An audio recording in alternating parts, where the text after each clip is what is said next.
Bienvenue sur le podcast Légitime, le podcast déculpabilisant pour toi qui t'es déjà senti trop ou pas assez. Moi c'est Clémentine, je suis coach confiance et estime de soi et je t'accompagne à reconnecter avec qui tu es, assumer ta personnalité et enfin te libérer du regard des autres. Mon objectif, que tu fasses péter tous tes verrous, que tu oses être toi et que tu ailles à fond vers la vie de tes rêves. Retrouve chaque semaine des conseils, des clés, des retours d'expérience pour booster ta confiance et comprendre enfin que tu as de la valeur et que tu es légitime. Alors, tu es prête ? L'épisode du jour est directement influencé par une séance de coaching que j'ai eue lundi avec une de mes coachées, pendant laquelle on a mis le doigt sur le plus gros blocage qu'elle avait jusqu'à maintenant.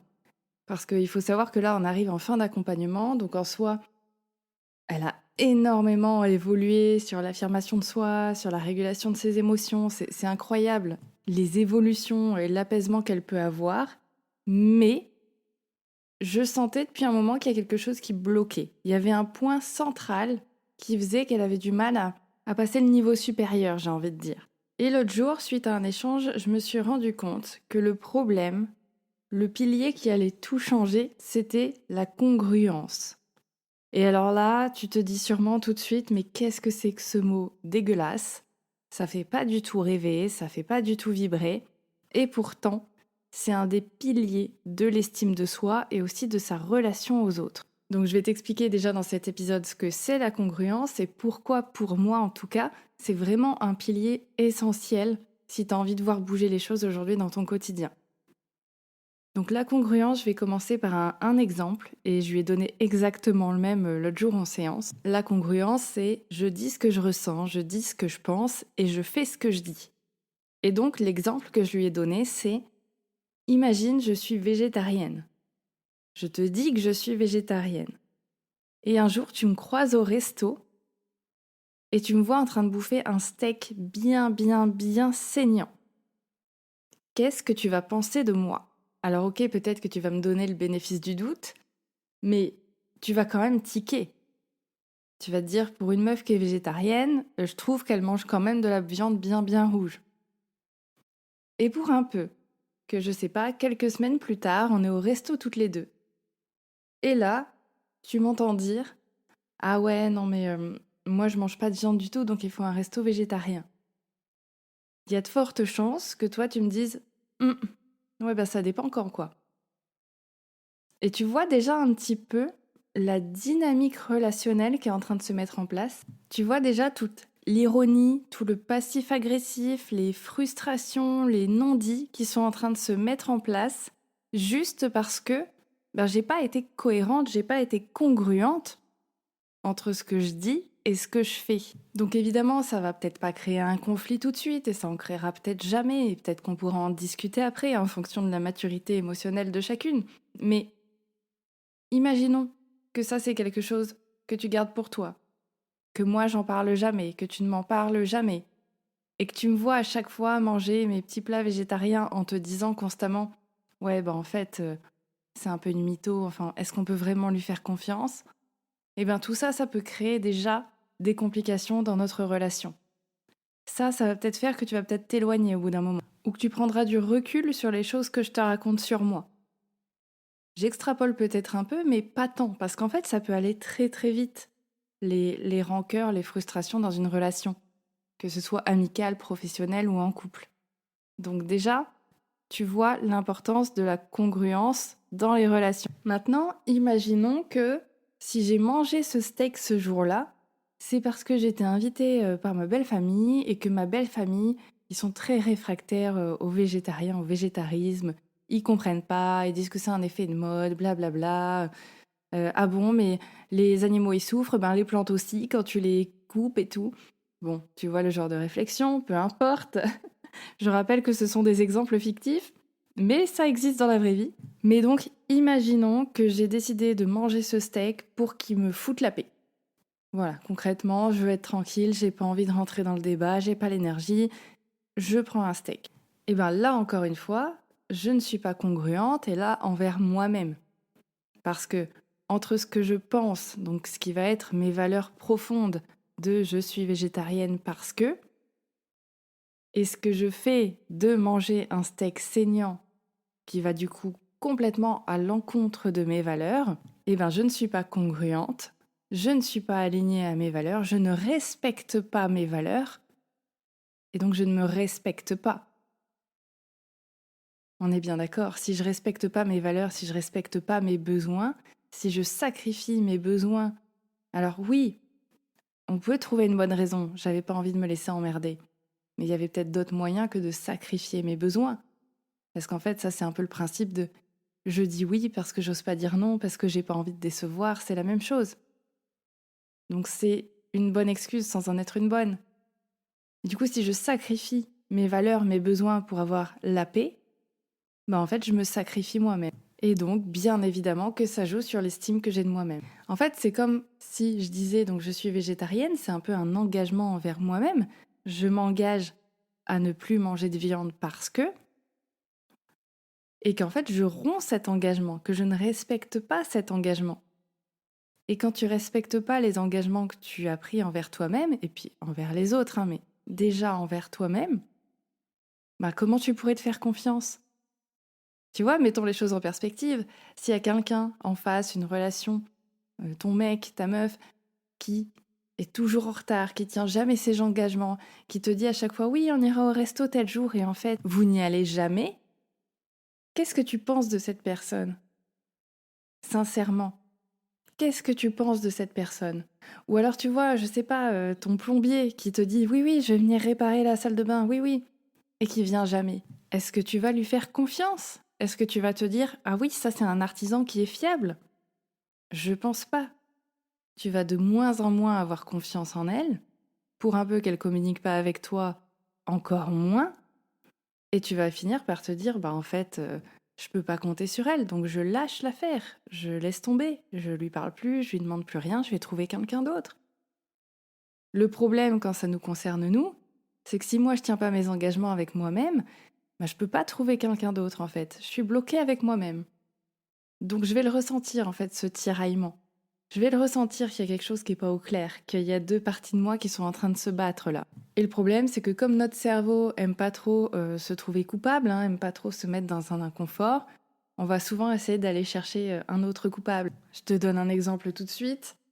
Euh, il m'est arrivé, je pense que je l'ai déjà dit, mais je pense que toi aussi ça t'arrive, alors je vais pas dire souvent, mais toi aussi c'était sûrement déjà arrivé, que je sois en colère, que je sois énervée pour un truc, alors soit que ce soit mon mec qui m'a saoulée ou juste, je sais pas, c'est mon syndrome prémenstruel, peu importe, et où j'exprime ma colère en claquant les portes, en râlant dans mon coin, etc. Mais à aucun moment, j'exprime le pourquoi du comment à mon conjoint. Et quand il me demande qu'est-ce qu'il y a, je sors la réponse qu'on a toutes au moins sortie une fois dans notre vie. Rien, pourquoi, tout va bien. Là encore, c'est de l'incongruence entre ce que je pense, que évidemment que non, tout va pas bien, j'ai une raison, il y a un truc qui fait que je suis en colère, etc. Et ce que je fais et ce que je dis, il y a une grosse, grosse incohérence quand même.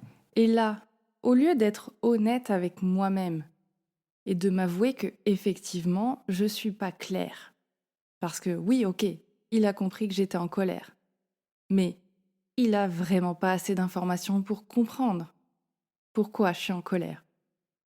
Au lieu de me dire oui, c'est vrai, peut-être il manque des trucs et ok, je vais lui communiquer. Comme ça, après, on verra. Mais je vais lui laisser une chance de voir s'il m'écoute, s'il me respecte, s'il a envie de m'aider, s'il a un intérêt pour ce que je lui raconte, ou s'il s'en fout. Là, pour l'instant, je vais lui laisser le bénéfice du doute, parce que c'est vrai que moi, dans ma communication, je ne suis pas cohérente. J'envoie des signaux contradictoires. Et attention, j'insiste, parce que l'autre jour sur TikTok, il y a une personne qui me dit oui, mais bon, quand même, c'est évident que si j'agis comme ça, c'est qu'il y a quelque chose qui va pas. Donc à un moment, faut pas être un génie pour comprendre. C'est bon, quoi. C'est pas à moi de lui dire. Si, en fait. Écoutez, mesdames ou messieurs, si. Si, si. Parce qu'en fait, c'est avec ce genre de réflexion qu'on coupe complètement la communication. Parce qu'encore une fois, bien sûr qu'il comprend que vous êtes en colère, mais c'est pas parce que c'est votre conjoint qu'il est dans votre tête. Je l'ai déjà dit sûrement et je le répète souvent. Mais c'est pas parce que c'est votre conjoint, ou votre père, ou votre mère, votre frère, votre sœur, peu importe, que ces personnes-là sont dans votre tête et qu'elles vous connaissent et qu'elles comprennent toutes les subtilités de ce qui se passe en vous. Et puis la preuve, moi-même, en fait, j'ai pas toujours la réponse à cette question de qu'est-ce qui va pas. Parce que si jamais je suis en SPM, même moi, je sais pas vraiment ce qui m'arrive. Du coup, je suis pas vraiment capable d'expliquer. Donc si même moi, je suis pas capable d'expliquer ce qui m'arrive, pourquoi j'espère que ce soit l'autre qui va finir par comprendre? Comprendre mieux que moi, comprendre avant moi ce qui m'arrive à moi. Ça n'a pas de sens. Et ça, je pense que ça fait aussi partie du côté d'être honnête avec soi-même, de se dire, bah c'est vrai que même moi, des fois, je sais pas trop ce qui m'arrive, je sais pas trop pourquoi je suis en colère, j'ai pas trop d'explications, et même des fois, c'est ça qui nous énerve. On sait pas trop ce qui nous arrive, ou on a l'impression de s'énerver pour rien, et du coup, ça nous énerve encore plus. Mais je pense que c'est ça, être honnête avec soi-même, de se dire, c'est vrai que même moi, des fois, je sais pas trop pourquoi je ressens ça. Et du coup, peut-être qu'inconsciemment, j'aimerais qu'on comprenne pour moi, ou en tout cas, voilà, me sentir entendue, écoutée, que l'autre, en fait, peut-être me donne l'impulsion qui va faire que peut-être je vais réussir à m'ouvrir par la suite. Je comprends que ce soit tentant et j'étais vraiment comme ça. J'avais vraiment l'impression que ça allait fonctionner de cette manière-là, que l'autre allait finir par comprendre. Mais en fait, un jour, j'ai compris et j'ai appris qu'on avait tous tellement des connaissances, des ressources émotionnelles très différentes en fonction de notre éducation, de l'éducation émotionnelle, de l'éducation culturelle, tout ce que tu veux, de l'éducation même de la religion, de l'éducation culturelle, enfin, tellement de choses différentes que des fois, c'est pas que l'autre n'a pas envie de comprendre, c'est que c'est pas décodé de la même manière chez lui. Et qu'il y a sûrement des choses que lui essaye de t'expliquer parfois et que toi, tu comprends pas. Ou pas de la même manière. Et que tu te dis, non mais attends, ça n'a pas de sens. Et en fait, bah oui, peut-être que pour toi, ça n'a pas de sens, mais peut-être que pour lui, alors je dis lui, mais vous comprenez, hein, ton conjoint, ta conjointe, on s'en fiche qui est en face de toi. Mais peut-être que pour cette personne, au contraire, ça a beaucoup de sens. Mais que vous n'avez pas le même codage, pas le même langage. Et j'en parle ça d'ailleurs dans le programme Dis-toi oui, parce que c'est vachement important de comprendre ça. Même si c'est quelqu'un de ton entourage très très très très proche, et que ça fait 10 ans que tu es avec cette personne ou que tu côtoies cette personne, elle n'est pas dans ta tête et elle ne fonctionne peut-être pas de la même manière. Elle ne réfléchit peut-être pas de la même manière, elle a peut-être pas les mêmes codes que toi, et du coup, tu pourras lui crier dessus tant que tu veux la même phrase. Si vous parlez pas la même langue, il se passera rien. Donc bref, je m'écarte un petit peu du sujet, mais pas tant que ça. Mais tout ça pour te dire que, tu vois, si tu dis à une personne qui te dit comment ça va, si tu dis tout va bien, alors qu'au fond de toi, t'es là, genre putain, j'en ai marre, ce travail, ça me saoule, ma relation, ça avance pas comme j'aimerais, etc. Eh ben, t'es pas congruente. Et si t'es pas congruente, bah, ça veut dire que tu respectes pas ton intégrité. Ça veut dire que tu te mens un petit peu à toi-même. Ça veut dire qu'il y a un décalage, il y a une dissonance, il y a une vraie incohérence entre ce que tu dis, ce que tu penses, ce que tu fais. Et ça vient tous les jours impacter ton estime de toi. Parce qu'encore une fois, ça veut dire que tu ne te respectes pas, ça veut dire que tu ne t'écoutes pas, ça veut dire que tu mets des masques peut-être sur certaines facettes de ta personnalité, que tu mets au placard certains de tes besoins, certaines de tes limites pour, voilà, pas déranger, pas décevoir ou ce que tu veux. Et en fait, ça, à chaque fois, même si ce sont des micro-actions, même si ce sont de micro-incohérences, hein, parce que parfois c'est pas grand-chose, mais en fait tout ça mis bout à bout, ça t'envoie le message que je ne suis pas assez importante pour m'écouter, pour respecter mes choix, mes engagements, etc. Tu vois, c'est pareil que si tu te disais, allez, c'est bon, demain je vais faire ma séance de sport, je vais faire 5 minutes, juste pour commencer, 5 minutes, mais je vais le faire. Et qu'au final, tu le tiens pas, cet engagement. Parce que, oh non, flemme et tout. Et bien généralement, t'es déçu de toi, on est bien d'accord. Et c'est même fort probable que tu culpabilises et que tu viennes te laisser dicter par ta petite voix intérieure, ah bah tu vois, t'es même pas capable de faire 5 minutes de sport, t'es vraiment trop nul. Ça vient justement de ce manque d'engagement envers toi-même. De ces moments où t'as pas respecté ces micro-engagements. Alors après, bien sûr, il y a peut-être des engagements qui sont complexes à tenir. Si tu te dis, alors que tu n'as jamais fait de sport, je vais faire 5 séances de sport par semaine, oui, là, il y a de fortes chances que tu abandonnes.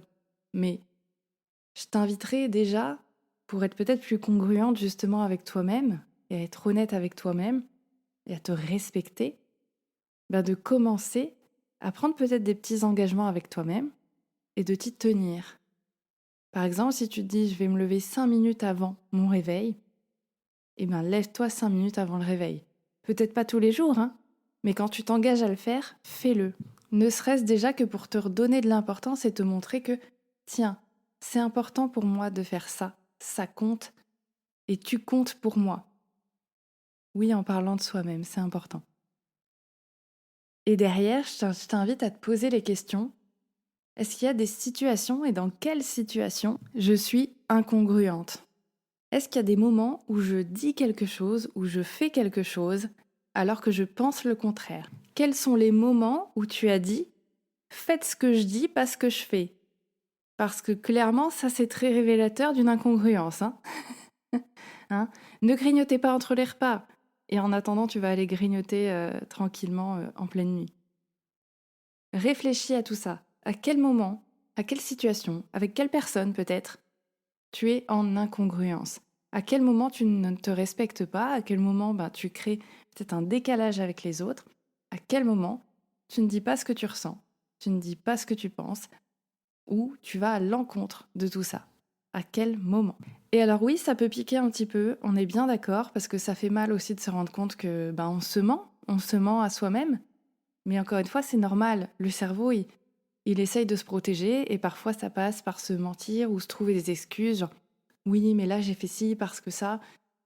Ouais, mais en fait, juste être honnête avec soi et se dire, bah non, là c'est vrai qu'en fait, j'ai pas été honnête, j'ai pas été cohérente dans ce que je disais et ce que je pensais. Bon.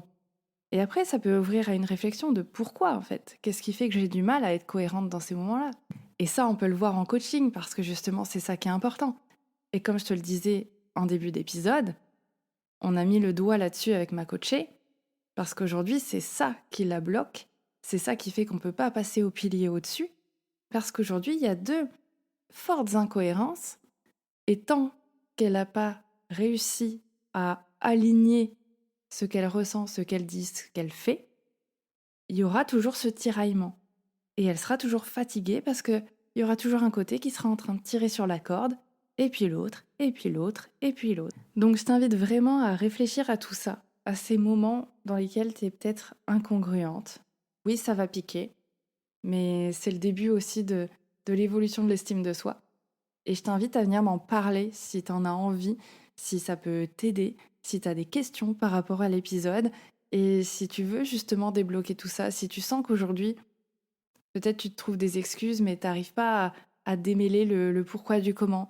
Tu n'arrives pas à savoir par où commencer. Et que tu as peut-être même l'impression que, de toute façon, tu pourras jamais te sortir de ce bourbier. Je t'invite à réserver un appel avec moi. C'est offert, c'est gratuit, ça n'engage rien. Mais par contre, on va peut-être pouvoir voir ensemble qu'est-ce qui pourrait être bénéfique pour toi, comment, quel plan d'action. Et surtout, que je puisse te soutenir et t'accompagner là-dessus. Dans tous les cas, j'espère que l'épisode t'a plu. Si c'est le cas, je t'invite aussi à me laisser une note et un avis sur ta plateforme d'écoute. Et sinon, je te souhaite une très bonne semaine et à la semaine prochaine sur Légitime.